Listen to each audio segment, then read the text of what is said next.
He also quoted a Quranic verse, La ikraha fid din, which means there is no compulsion in religion. Compulsion is worthless.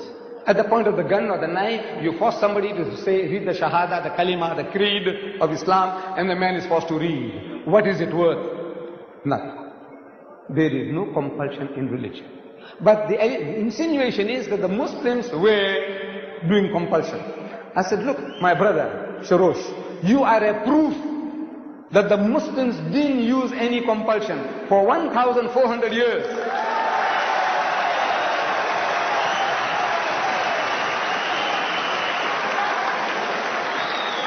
For 1,400 years, you and your other Christians, whom you now say number 14 million, they lived in our midst.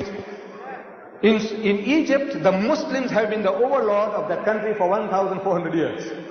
For a few years, the French came, for a few years, the British came, but overall for 1,400 years, the Muslim has been ruling that land. And yet, today, you can boast there are 10 million Coptic Christians in Egypt. If there was compulsion of any kind, there would not have been a single Christian left in the country.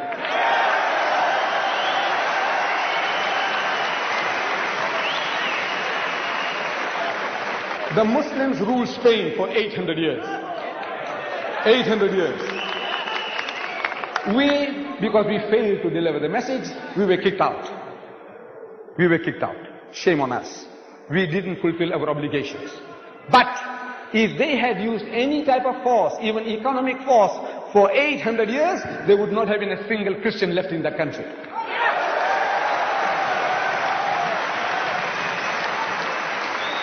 We Muslims, we ruled India for 1,000 years. But after 1,000 years of Muslim rule, eventually when partition takes place, the Muslim gets 1/4, the Hindu gets 3/4. Why? Because we didn't do the job. We didn't use any compulsion.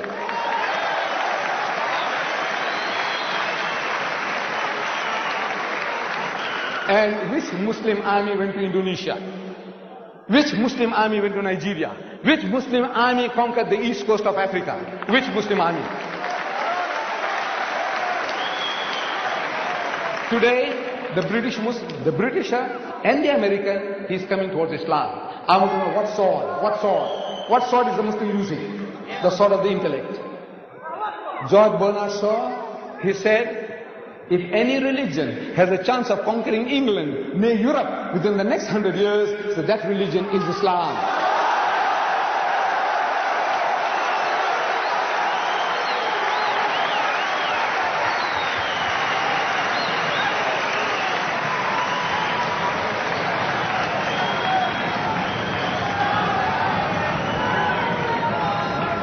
Look, Bernard Shaw had the foresight, he could see. But we Muslims, we have failed Islam. Wallah, we have failed. We have failed. We haven't made a start yet. We believe. We say we believe, but we have not made a start yet. This is our problem. The destiny is ours. Wallah, it is ours. Allah says, لِيُزْهِرَهُ عَلَى الدِّينِ كُلِّهِ. He has given you a deen, a way of life that is the master, overcome and supersede them all, bulldoze them all, whether it be Hinduism, Buddhism, Christianism, Communism, Judaism, atheism.